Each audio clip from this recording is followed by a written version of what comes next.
Bonjour et bienvenue pour ce nouvel épisode de C'est ça mon job. Épisode un petit peu spécial car consacré au ventriloque. On prend le ciré jaune direction la Bretagne avec le ventriloque et humoriste David LD. Bonjour David. Oui, bonjour Régis. Quel temps fait-il à Quimper ? Toujours très beau, hein, Quimper. Nous on fabrique le soleil, mais par contre, on exporte la pluie chez les autres. David, qu'est-ce qui t'a donné l'envie d'être ventriloque ? J'avais pas d'amis. Je me suis dit, j'ai pas d'amis, il faut que je fasse quelque chose. Et donc, mon premier ami a été une moufette, ça s'appelle. Ça ressemble un petit peu à un putois. Mais bon, j'étais très très vite accommodé par l'odeur. Donc, ma seconde amie était une personne âgée. Bon, même problème en fait. Voilà. David, Odile le Bretonne et Poupette sont deux des poupées que tu utilises sur scène. Alors, que représentent-elles et quelles sont leurs personnalités ? Alors, Poupette, c'est un animal. Il a une jolie voix. Poupette, tu peux venir ? Oui. Est-ce que tu pourrais dire un petit mot à Régis ? Régis, je l'aime pas trop. Tu l'aimes pas trop, Régis ? Pourquoi tu l'aimes pas trop ? Je sais pas. Poupette, en fait, elle a une petite voix, elle est très gentille, tout ça. Mais en fait, après la gentillesse, en général, il y a une méchanceté qui arrive. On peut pas lui en vouloir. Et Odile, en fait, c'est une vieille histoire parce qu'Odile représente ma maman. Ma maman qui avait un très très mauvais caractère, qui s'est froissée avec tout le monde, toute sa famille, elle n'avait pas d'amis. Et donc je me suis inspiré du caractère de ma maman pour créer le personnage d'Odile la Bretonne. Le ventriloque est donc un illusionniste de la parole, mais pas que.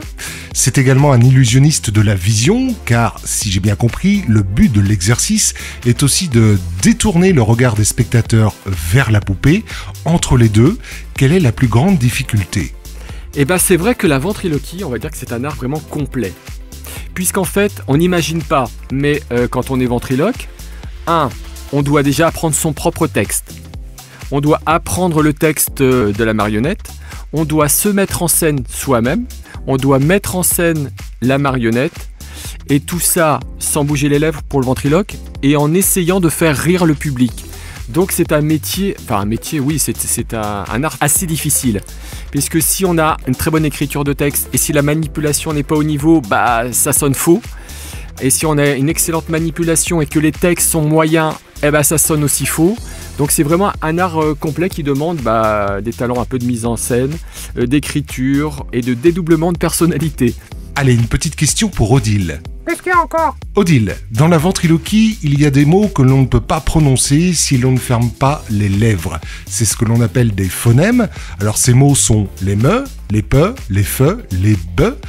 Du coup, Odile, pouvez-vous approfondir ? C'est Odile qui doit approfondir. Odile, c'est pour vous, là, c'est Régis, là. Ok, j'ai pas que ça à foutre. Mais il veut vous dire un truc. Allez-y, rapprochez-vous. Allô, qui est à l'appareil ? Bonjour, jolie Odile, c'est Régis. Bonjour. Oui, c'est payé combien ? C'est payé en point retraite. Ouais, c'est ça. Tu me fais le virement, après je répondrai à tes questions. Allez, salut. Revenez, Odile. Non, et pas un centime pour moi, c'est mon pas. Bon, allez, revenez, non ? Non. La fieste. Bon, ok, on va aller vous en. Bon, je vais répondre à sa place. Alors voilà, le caractère d'Odile, on parlait tout à l'heure de son caractère. Odile, par exemple, elle est très près de ses sous. Ouais, continue, tu vas voir. Elle est très près de ses sous. Voilà, ça c'est son caractère principal. Et elle dit tout haut ce qu'elle pense. Ce qui était un petit peu le problème de ma maman, en fait. Et ce qu'on disait... Ah oui, l'explosive. C'est que le ventre et le diaphragme qui remontent très vite permet d'emmener beaucoup d'air, en fait, au niveau de la bouche pour essayer de passer ces mots difficiles. C'est-à-dire si je dis par exemple banane, non mais on ne voit pas donc ça sert à rien, c'est inutile ce que je dis. Mais par exemple banane, quand je dis le mot banane, en amenant beaucoup d'air avec le diaphragme, on arrive à faire le B en fait. Donc c'est pour ça, quand vous regardez le ventriloque, parfois il y a des grosses contractions au niveau du ventre qui permettent de passer ces sons difficiles à prononcer sans bouger les lèvres. Allez, une petite question pour Poupette. Poupette, quel est pour toi le meilleur ventriloque ? Jeff Panaclock. Je te remercie, toi, vas-y, fous le camp, Non, mais il me demande, moi je réponds, Non. Odile, attends. Odile, venez là. Qu'est-ce qu'il y a encore ? C'est encore le gars, là ? Ouais. C'est qui pour vous le meilleur ventriloque ? Jeff Panaclock. Ouais, dégagez tout ça. Allez, vous-en ! Et ça ne pouvait pas mieux tomber car je viens de recevoir à l'instant un texto de Jean-Marc, qui est la poupée de Jeff Panaclock, et qui dit, je lis, Hey, la bigoudaine, si tu veux voir mon petit menhir, rendez-vous à 20h à l'hôtel de la plage. Ah bah écoute, Odile. Ça fait longtemps que ça m'est pas arrivé. Ouais, on s'en doute. Non, en fait, mais vraiment, Régis, pour moi, le meilleur ventriloque, il s'appelle Jeff Dunham. Lui, je trouve qu'il est hyper complet dans ses manipulations. Ce qui est difficile, en fait, maintenant qu'on a échangé un petit peu là-dessus, c'est que regardez un ventriloque. Au moment où il fait son sketch, regardez ce qu'il fait quand la marionnette parle. Et en général, la majorité des ventriloques sont statiques. Et Jeff Dunham, il bouge beaucoup en fait sur ses manipulations. Et j'essaie en fait, moi, dans mes improvisations et en spectacle, de rester le moins statique possible, puisque la ventriloquie, c'est aussi de la magie.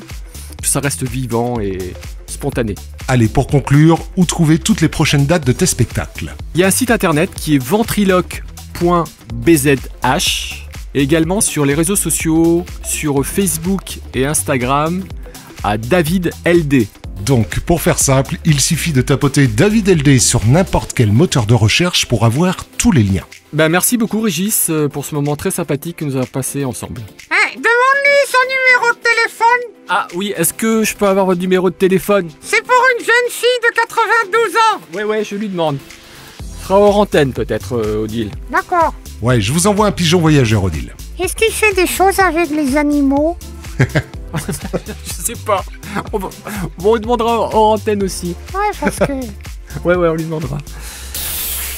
Ça fait longtemps que je suis enfermé, j'en ai ras-le-bol d'être confiné. Ça fait longtemps que je suis enfermé, j'en ai ras-le-bol d'être confiné. Je veux voir Gilou, le Gérard et la Ginette, je veux voir les potes et qu'on fasse la fête. Je veux voir Gilou, le Gérard et la Ginette, je veux voir les potes et qu'on fasse la fête. Ça fait longtemps que je suis enfermé, mais tu sais qu'un breton ça ne s'est pas déprimé. Le coronavirus est arrivé de Chine, est entré en Bretagne pour foutre la pagaille. Le coronavirus est arrivé de Chine, est entré en Bretagne pour foutre la pagaille. Courage les gars, oui courage les gars, le coronavirus il ne nous aura pas. Courage les gars, oui courage les gars, le coronavirus il ne nous aura pas.